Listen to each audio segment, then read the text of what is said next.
Et le journal des municipales, c'est avec vous, Anne de Chalandard. Bonsoir. Bonsoir, Sylvie. Dernière ligne droite et donc dernier déplacement des ténors nationaux pour apporter leur soutien.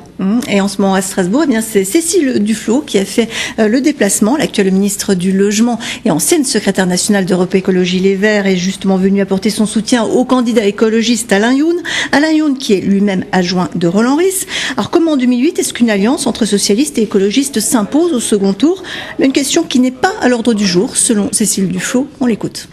Et l'enjeu pour les écologistes ici comme ailleurs, c'est de faire le meilleur score possible pour pouvoir ensuite mettre en œuvre des politiques. On a bien vu dans la mandature qui vient de s'écouler le rôle déterminant des Verts sur certains projets qui ont été portés autour de la question des transports, mais aussi de la question de l'habitat, de l'urbanisme, du développement de l'habitat participatif. Donc le rôle des écologistes en responsabilité est important, donc il faut qu'ils fassent le meilleur score possible dimanche prochain. Et notre gros plan du jour, la campagne à Schiltigheim. Oui, dans la deuxième commune de la communauté urbaine de Strasbourg, cette liste se présente donc à Schiltigheim. Autant dire que l'issue du premier tour n'est pas jouée d'avance. Alternance, triangulaire, voire même quadrangulaire, tout est possible. Mais une chose est sûre, la campagne n'est pas du tout sereine et les critiques sont acerbes à l'égard du maire sortant socialiste Raphaël Nizan. David Meneux, Christian Lemel. Voilà, alors messieurs, dames, là vous avez devant vous le nouveau quartier qui vient de sortir de terre. C'est l'un des projets d'urbanisme les plus importants du mandat, l'aménagement de la friche à Delshofen. Une grande médiathèque devait être construite ici, c'était l'idée des écologistes il y a plus de 10 ans. Projet reporté, le maire a décidé de la construire ailleurs.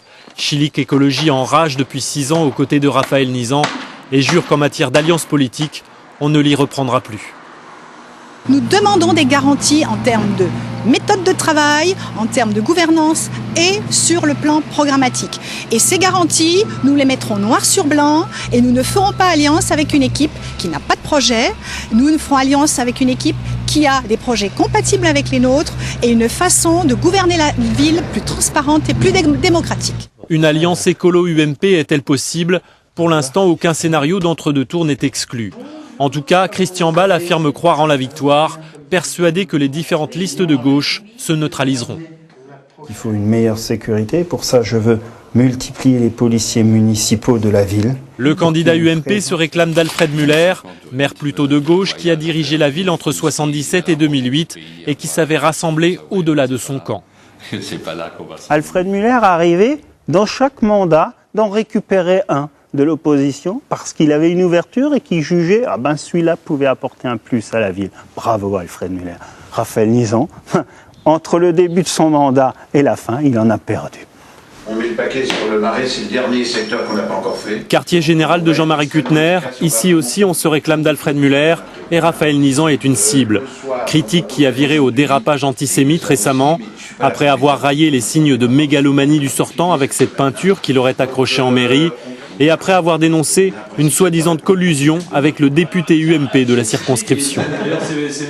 On sait qu'effectivement Raphaël Nizan, maire socialiste, a fait voter pour le député UMP et a permis son élection. Aujourd'hui, il demande le retour de bâton et je sais que des contacts existent, oui, tout à fait. Pour vous faire perdre.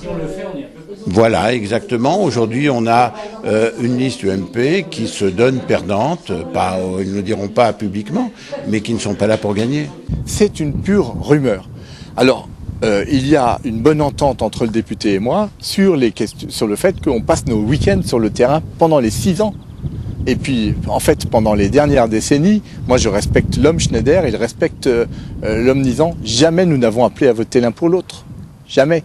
Sauf quand j'ai appelé à voter pour lui, effectivement, en 97, face au Front National. Ses opposants le qualifient d'autoritaire, il se dit compétent et travailleur. Raphaël Nizan estime que son bilan est formidable et que s'il y a un héritier légitime d'Alfred Müller, c'est bien lui. Donc vous venez de voir les 4 principales têtes de liste à Schiltigheim. À cela, il faut rajouter les candidatures d'Annelise Jacquel pour Lutte ouvrière, de Marc Bahader pour le Front de gauche et de Elric Ferrandel qui présente une liste citoyenne sans étiquette.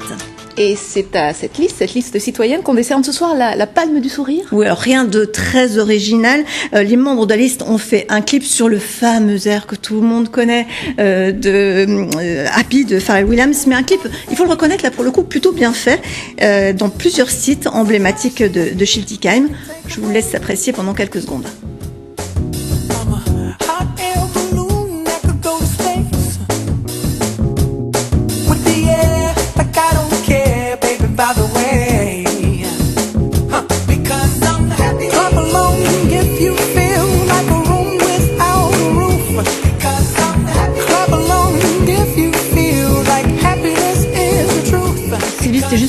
bien la musique en tête pour toute la soirée.